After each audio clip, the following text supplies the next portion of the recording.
starting was brought to you by Larry Mullins to get his dessert there. So at this time, Hunter Harrington will come forward to lead us in our prayer, pledge, and four-way test. All right, let us pray.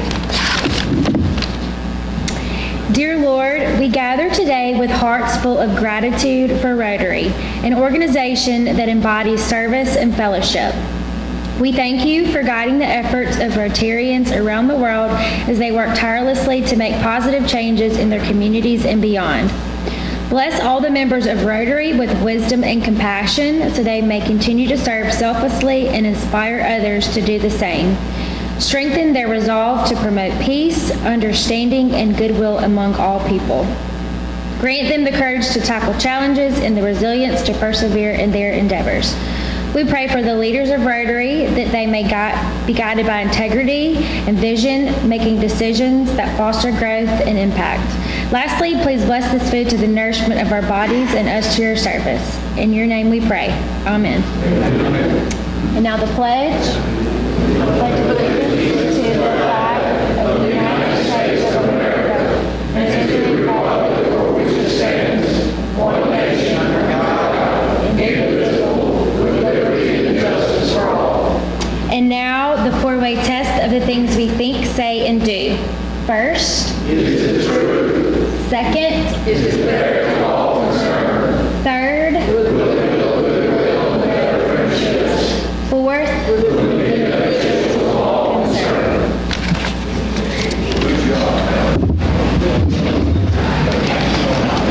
Thank you, Hunter. Next up, Vice President Cal Jordan will welcome our guests. Thank you, President Bob.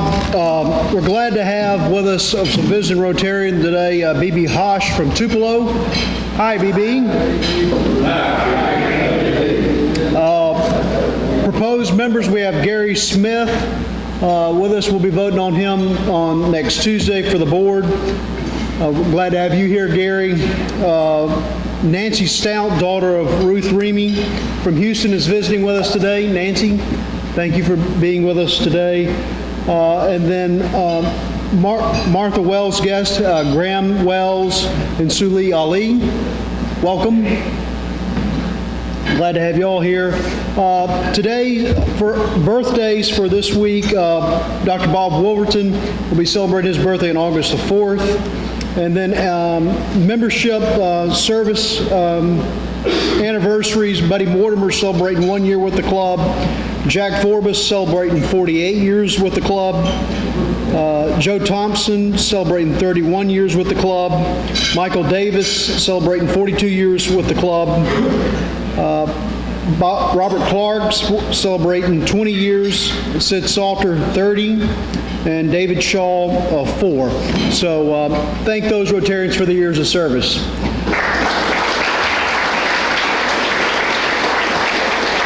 And now if you'll turn your attention to the silver screen for our Rotary Minute.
So the $25 that you pay every quarter, I think to the Paul Harris Fellow, goes to the foundation that was all about. And so good work comes from that $25 that you give every quarter for sure.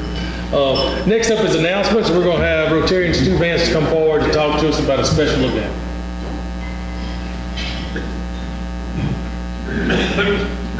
Thank you, President Bob. Can you hear me okay back in the back over there? I wanted to talk to you about two things this afternoon. One is Mark Maloney, the past President International of Rotary, coming in 3 weeks from today. This is a real good lick for us because Mississippi has sort of been passed over, you might say, as far as visiting dignitaries coming in here from Rotary International. For example, the president of Rotary, the founder of Rotary International, Paul Harris, came to Aberdeen, Mississippi back in 1928, and they were so glad to have him in Aberdeen, they planted a magnolia tree in his honor. Then we had the president of Rotary International, what's Glenn's list? Glenn Estes came to Jackson, Mississippi.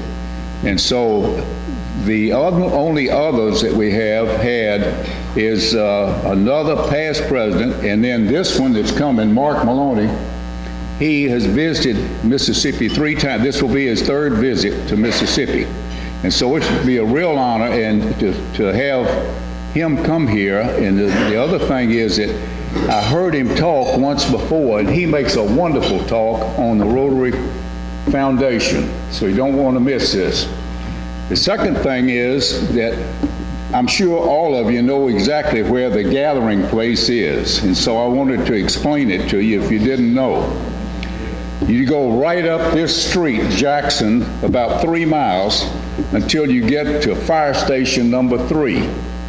And the gathering place is a very nice, it's a building with a very nice interior, but it's hidden right behind the fire station.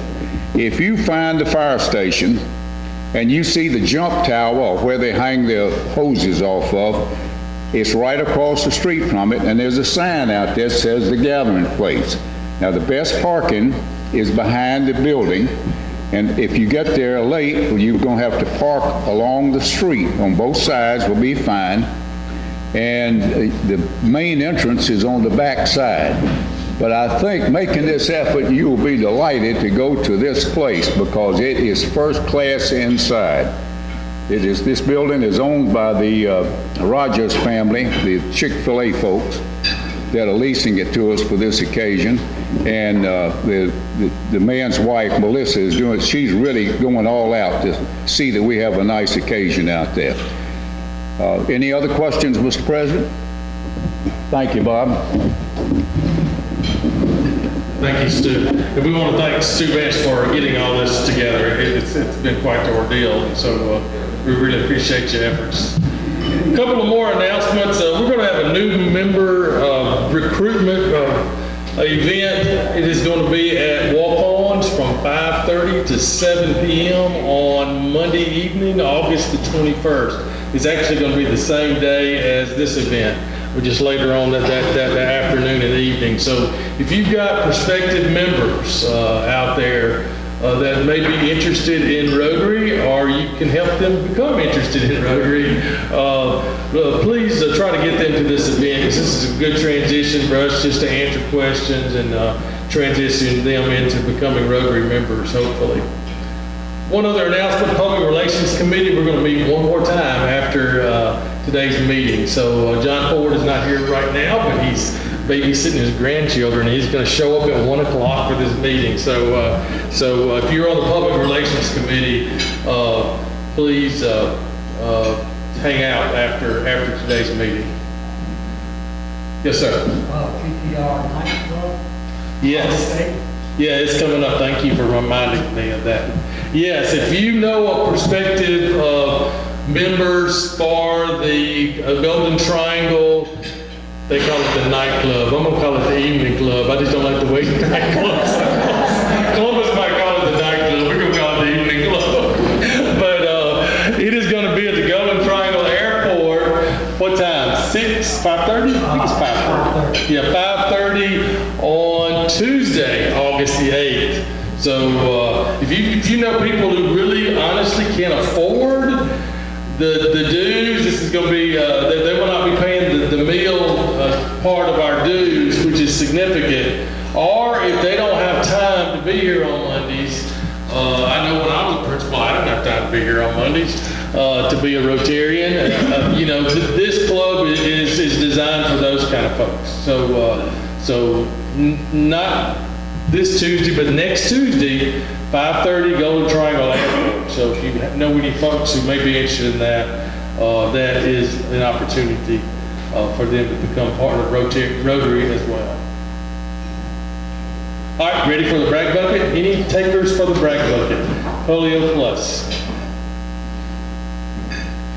All right, no bragging today?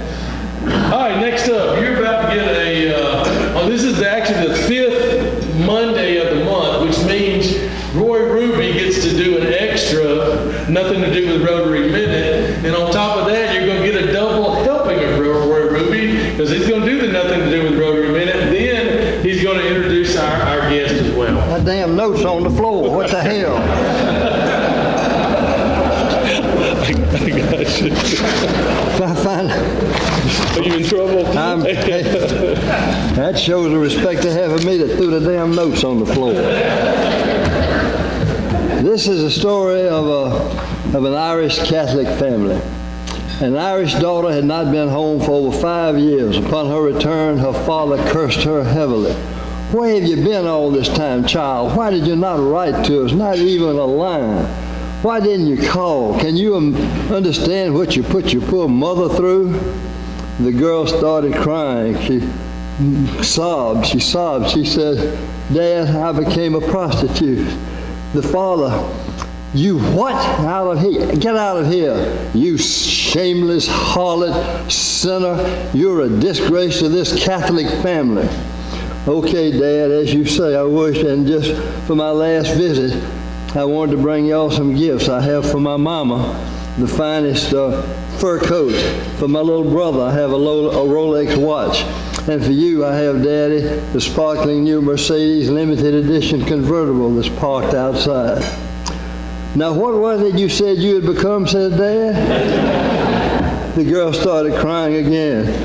She said, "Daddy, I became a prostitute." "Oh, my goodness, you scared me to death. For a while, I thought you said you were a Protestant. Come here and give your old daddy a hug."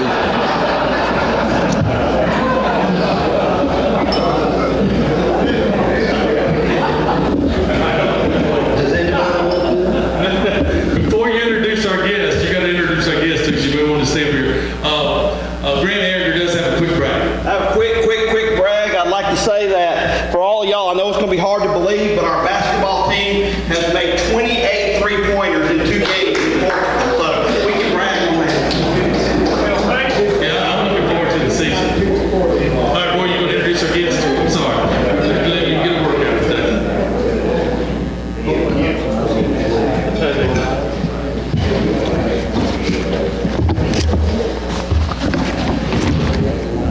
I'm honored today to introduce Dr. Ricardo Inzunza. He is a native of California with an educational background in the East. His PhD is from Catholic University of America in Washington with a bachelor's from University of Maryland. He has an outstanding record of public service. President Ronald Reagan posted Ricardo to duties as the Deputy Director of the Asylum Policy and Review Unit for the Department of Justice. Now, for those of you who have been in an institution that was called that, this ain't the kind of asylum you were in. This has to do with protecting people who are escaping from another country. Ricardo advised the Attorney General on all matters relating to asylum policy and provided guidance to the Immigration and Naturalization Service.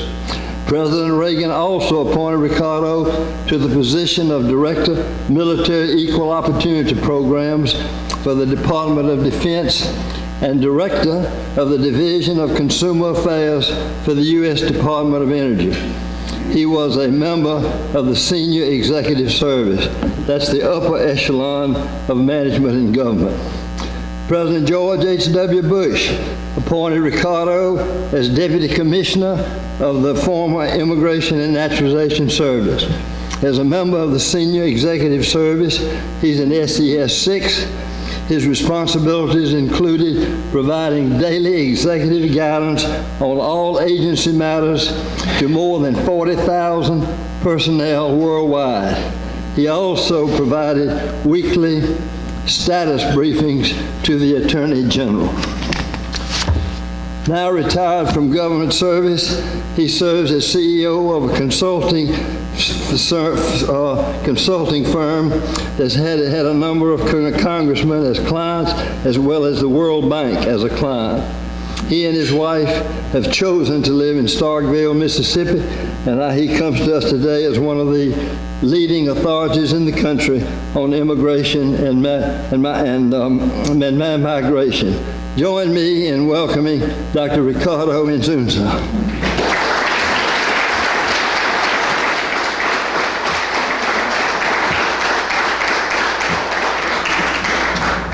Dr. Ruby, thank you for that warm Mississippi welcome. Can everybody hear me? I'm having some problems with my voice today, and I feel like I'm talking in a tongue. Where are my copious notes?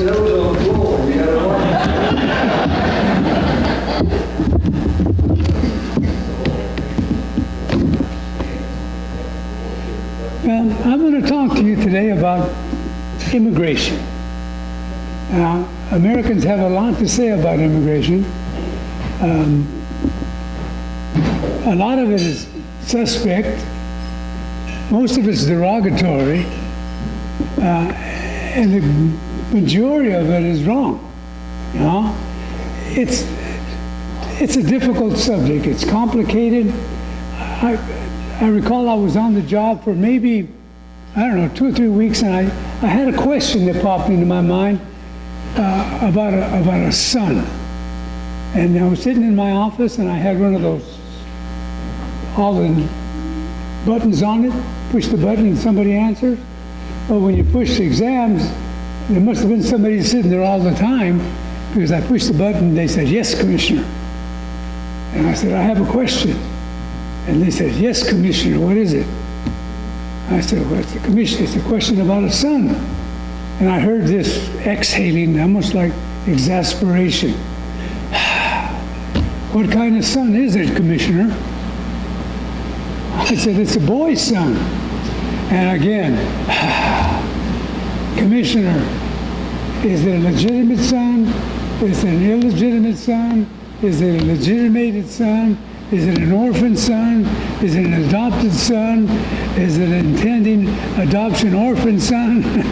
I said, hold it. I withdraw the question. I had no idea.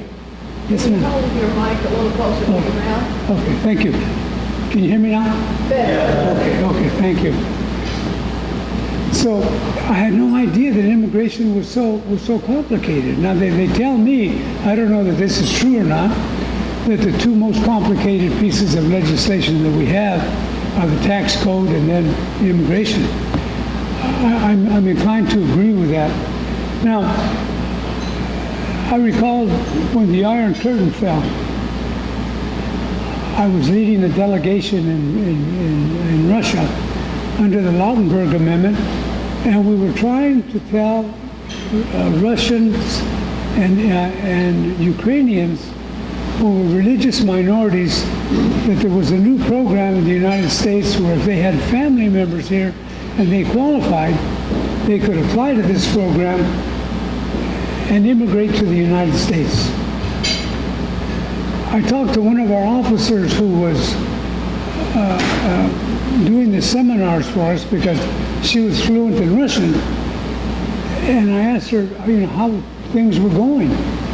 And she said, "Well, people don't understand what I'm trying to tell them. They've been under the USSR for so many years that leaving this country doesn't compute. Remember, they had no immigration systems. It was just, you didn't leave. And to come and tell them, now you can go to America, all you have to do is fill out this application and qualify and you can go. She said, I feel like I'm lost here. And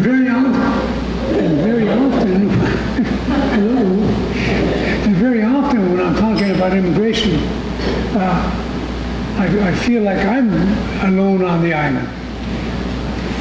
For years we've been getting, everything we know about immigration, we either hear on the news, we hear it from politicians, we hear it from the media, we hear it from conversations. And most of the conversations that at least those that I hear and the things that people tell me, the problem stems from us conflating the immigrant and migrant. We use them like they're synonymous terms, like they mean the same thing. Just by a show of hands, how many people believe that we have an open border? That people can just come willy-nilly across the border? Okay. How many people believe that illegal immigration is an economic problem for America? That illegal immigrants are taking jobs that Americans use and need? That they're diluting our culture? That they're misusing our resources? With a show of hands. How many people believe that the problems that we're seeing down on the border today, the chaos, the pain, the suffering that we're seeing down there, is an immigration problem? With a show of hands. Okay. I am not going to tell you that those are not problems, because they are. They're very serious problems. But what I would tell you is this: they are not immigration problems. They have zero to do with immigration. Immigration is a lawful process. So if I can do nothing else today, I hope that I can leave you with a clear distinction between the difference with an immigrant and a migrant. There's apples and oranges. An immigrant is a person who makes a conscious decision to leave their home country to move to the United States to reside permanently. Once they've made this conscious decision, they are intending immigrants. In order to immigrate, they must take 3 steps. The first step, they must apply to the Department of Homeland Security for permission to immigrate. That's not easy, it's not cheap, and it's not fast. But if they're successful and their application is approved, they've completed step 1. Step 2, there must be a visa available for that individual and his family, because I think we've issued, according to the law, maybe 550,000 immigrant visas a year, and they're divided between work visas and family reunification visas, and then the family visas are further subdivided into mama and papa, siblings over 21 and married, grandma, grandpa. There's some other divisions in there. And so there aren't a whole lot of visas. If there's not a visa available for you, you have to wait. Sometimes the wait's a long time. In the Philippines, I think that's one of our longest countries of wait. It's about 27 years for a visa. Okay? I applied for a work visa for my H-1B. It was approved, cost me $8,700. And once they approved, they told me that the wait for his visa is 152 years. When we talk about immigration reform, that's what we're talking about, reforming that system. Okay? Now, I feel like the government robbed me. I want my money back. This guy's, we could freeze his sperm. It's not going to last 152 years. And so I get frustrated with everybody picking on the immigrant, as I call it. Immigrants are playing by the law, okay? They've completed step 2, they have a visa, now they've got to go to step 3. Step 3, that visa that's been stamped in their passport permits them to travel to a U.S. port of entry to present themselves to an immigration officer to be admitted to the United States as a lawful permanent resident, green card holder, if you will. If they meet all those requirements, the immigration officer will stamp in their passport, admitted for lawful permanent residence. In that moment, that individual becomes an immigrant. That individual has immigrated. If you don't take these 3 steps, you have not immigrated, you are not an immigrant, you shouldn't be called an immigrant. Okay? When America started, we only had immigration, people coming into the country. Okay? After a while, some people didn't like it here and they started leaving. That's immigration with an E. Migration really didn't start until World War II when we needed labor and the Mexican Revolution. And we started getting this new problem of migration. And that started, the Border Patrol was formed in 1924 as a law enforcement agency. It wasn't, and they were just to stop people from migrating to America. So how is a migrant different than an immigrant? Okay, if an immigrant is a conscious decision to move to America permanently with permission from the U.S. government before they leave their home country, go to a U.S. port of entry. That's an immigrant. Migrants are people who make spontaneous moves across international boundaries without permission, without a plan to reside temporarily. They have no immigration intent. They are mostly families in flight trying to escape conditions that they consider unbearable. Now, I've been to refugee camps all over the world. I've toured the whole southern border. Refugee problems have been with us for at least 100 years. Well, next year will be 100 years, the Border Patrol. When I was the deputy, I had 2,200 Border Patrol officers. We arrested, we didn't arrest, we detained. We don't have arrest authority. We detained maybe always over 1 million, but the highest year was 1.7 million. And these were individuals who were coming here to work primarily, and they didn't want us to catch them, so they would hide from us. There was no threat. They were just, we had to go find them. Today on the border, we've got maybe 23,000 Border Patrol agents. We've got all the technology that money can possibly buy. We've got satellites, we've got aerostats, we've got underground sensors, we've got fencing, we've got wall. And yet the problem persists. Okay, well, maybe we've only tried one thing ever, and that's to keep the people out. It's never worked in any country that we've ever tried that. The Customs and Border Protection today has a budget of $16.7 billion, I think. We got 60,000 people that work for them. We had 2,200. The entire agency had a budget of less than $1 billion. And we detain about the same number of people.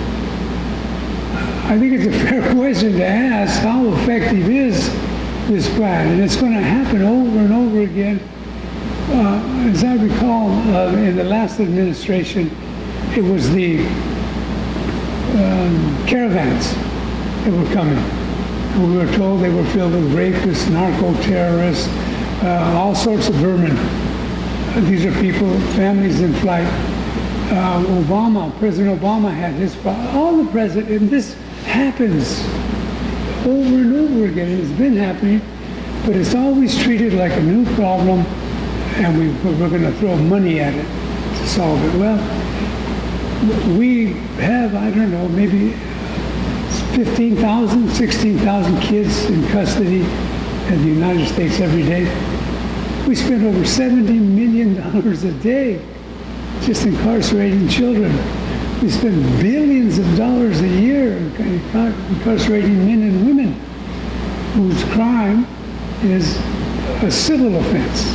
Entering the United States without inspection is a civil offense. Now, I'm not trying to make a case for making, I am making the case trying to make things better for us. But for these individuals, we've got to find a better way to deal with it. And the first thing I think we need to stop doing is conflating migration and immigration. The only guys that are playing by the rules are the immigrants.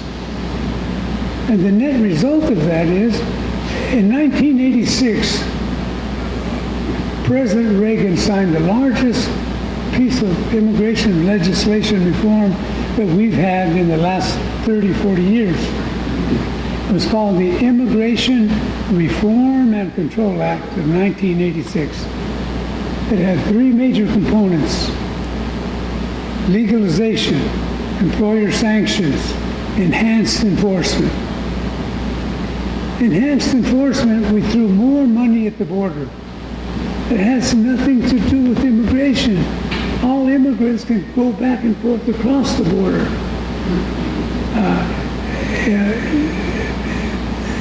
Employer sanctions. We made it a crime for you guys to hire people, okay, because we couldn't do our job. We passed it on to you. If you hire them, we're going to fine you $1,000 if they don't have an I-9 that's properly filled out. And if you don't fill out the I-9, we're going to fine you $1,000 for that. Okay, but those employer sanctions. All immigrants can work when they get their green card. When their passport is stamped, they can work. And the final one was a legalization program. Well, they're here legally. They don't need a legalization program. The 1986 bill was a migration reform bill masquerading as an immigration reform bill. We didn't know it. I was the deputy. I was in charge of that program. I'd heard rumblings that we were going down the wrong path. But the powers to be didn't agree with me, and so we ended up with a program that was a failure. Well, it wasn't quite a failure. I think we had about 8 million people that applied to adjust from no immigration status to an immigration status. And I think we approved about 4.5 million of those applications. Most of them failed, not because they didn't qualify, they failed because their applications either were incomplete, they were incorrect, or they didn't have the proper supporting documents. So, I think I'll stop here, but what I would like you to do, if you can, is when you hear talk about immigration, see if you can hear what people aren't telling you.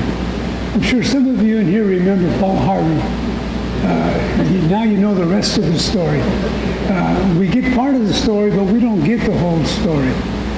Most of the people that you're coming across the border right now, this chaos on the border, 62% of the people are turned back. Okay, they don't even get to the interview stage, and the rest. When migrants arrive, they're an undifferentiated mass of people. We don't know who they are or why they're here. We interview them. If they're asking for asylum, by law, even though they entered across the border without inspection, that's a lawful entry. we must schedule them for an asylum interview before an immigration judge. Okay? There are all kinds of programs. If you're a victim of crimes, if you're victims of female genital mutilation, any of those programs are all lawful entries. If it's your first time entry, it's a civil offense, like getting a speeding ticket. And we ask you, if you don't qualify, will you voluntarily leave? If you won't voluntarily leave, we have to put you into deportation proceedings. Homeland Security has no authority over deportation. They can't deport anybody. They can only ask you to leave. If you don't leave, we're stuck with you. Haitians, Cubans, Colombians, Venezuelans, today, we can't deport them. We can't deport anybody to any country unless their country gives us permission to return one of their citizens. And with the frosty relations that we have, their mindset is, you wanted them, you got them. Now you're stuck with them. And so when you hear the story about their coming in, a lot of them we have to keep, the catch and release. Now we can either keep them in custody, and that costs all of us a lot of, I'm sure if you knew all the figures, we would all be shocked. I think we spent over $35 billion on the wall, and we got 3.5 miles built. And that doesn't even include maintenance. And so, again, I keep droning on. I'm going to stop here. Can I answer any questions for anybody about immigration or migration or any of it? Yes, sir. So I think everyone in the room completely agree on the immigration portion, right? If someone follows the rules, like they can well accepted in Starkville, I'm sorry. Just hard to hear me. No, that's all right. So I think everybody in this room would completely agree with you. If you're part of immigration, like you'd be well accepted in Starkville, right? Like you'd be welcome in Starkville. But we have like, I think it's 15 million migrants in America. And that presents like a huge problem. So there's an impact on the United States, and then there's an impact on those migrants. Like, how do we deal with those migrants right now to make sure it's equitable to the people here, the people that came, and the country they left? We have, I think the latest count from Homeland Security is we got about 10.5 million people that are here without an immigration status that have just came in undetected. And it's not a new population. 80% of them have been here over 20 years. So I don't know what to do with them. In addition to that group, we have people that are here for temporary TPS, we call it, temporary protected status. There's maybe 3 or 4 million of those people from different, most of the Northern Triangle, El Salvador, Chile, no, not Chile, El Salvador, Nicaragua. Then we've got some other countries, and they have to be renewed every year. We have the dreamers. These are the children that were brought in by their parents that are here. There's about 800,000 dreamers. These are not immigration problems, but because they're not in the immigration law. And so Congress needs to do something to fix the problem. Congress cannot agree on what to do because some of the members of Congress think that this is on the border is an immigration problem, and they're mad about it. And the other half that seem to understand what immigration reform really is about can't get the votes. Neither side can get the votes. And so we end up with executive orders to try and fix the problem. And when the executive orders are issued, you get sued as soon as you issue them, and they end up in court. And that's where we find ourselves today. But, at some point we have to do something. We can't, well, I say we have to.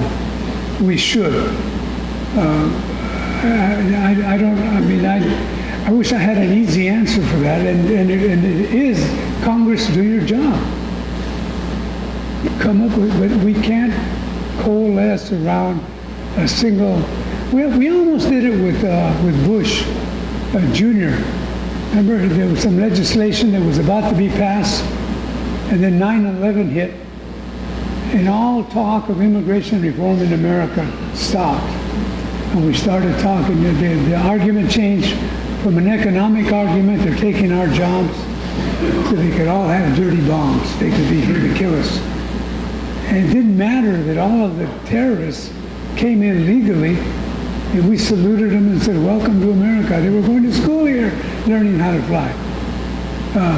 So, I mean, if people want to come here, they're going to come here, but we need to do something with these people. And I'm the guy that's for, let's find, most of the countries in the world have what they call right of abode.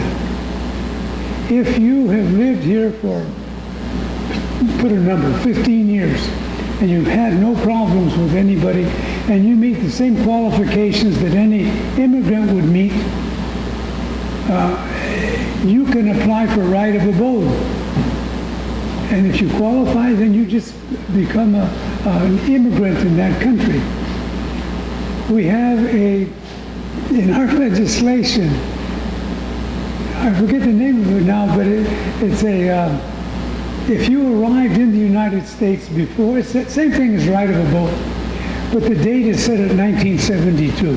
If you arrived before 1972 and you've been here 15 years, you can apply for residency in the United States. All Congress has to do is change that to back it up 15 years, 2012 if you want, and then have it adjust every year automatically. And this problem would go away.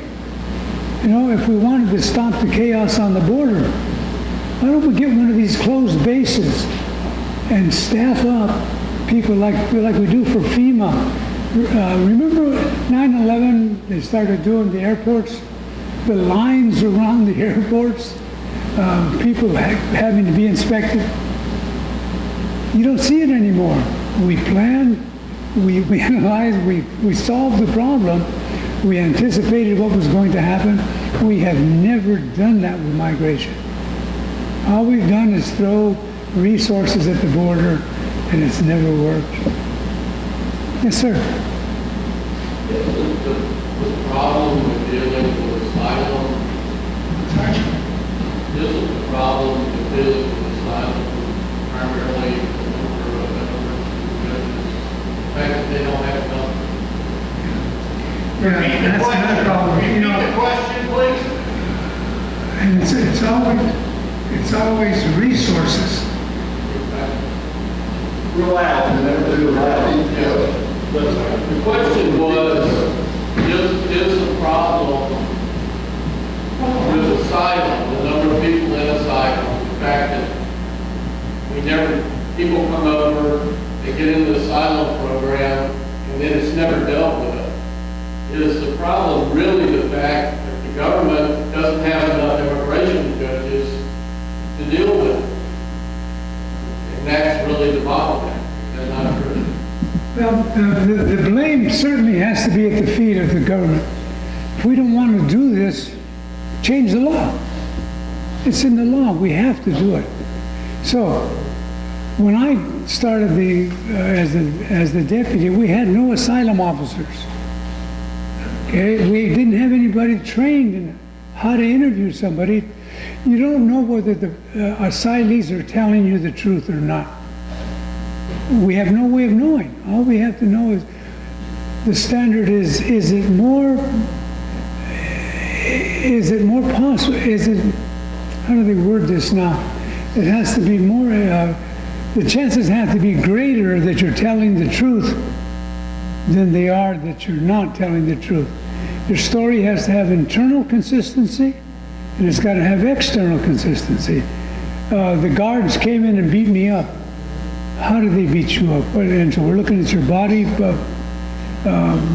functions, and so we have ways of making a best guess.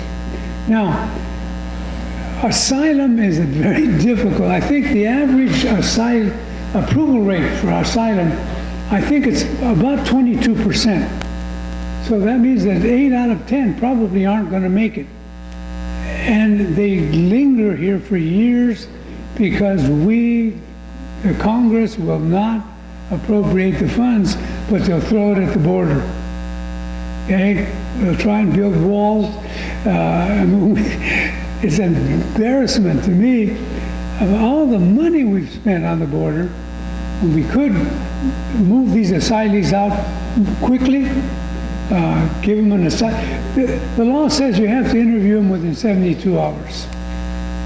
We've got some people that have been waiting 10 years for an interview. And by that time, they've set roots, they've developed equities in America, but we always blame the victims.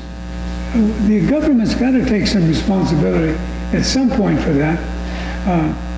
And you know, whether we'll do it or not, I mean, it's a tough call. I mean, I would hope. Look, most of the people I think we're going to Antarctica in January. I will have been on every continent in the world. And everywhere I go, I meet good, decent human beings. The good news is most of the people are good, decent human beings. I've been in refugee camps and I've toured all the refugee camps on the southern border. I've been to Cambodia, to Kawi Dong, Hong Kong, Singapore. People in the refugee camps are good, decent human beings. All they want is a better life. And if we want to be part of that, that's fine. And if we don't, that's also fine. But we can't just keep blaming the victim and not providing the resources and the support that's needed to maintain these programs. Any other questions? Is that it? Oh, thank you. Thank you very much.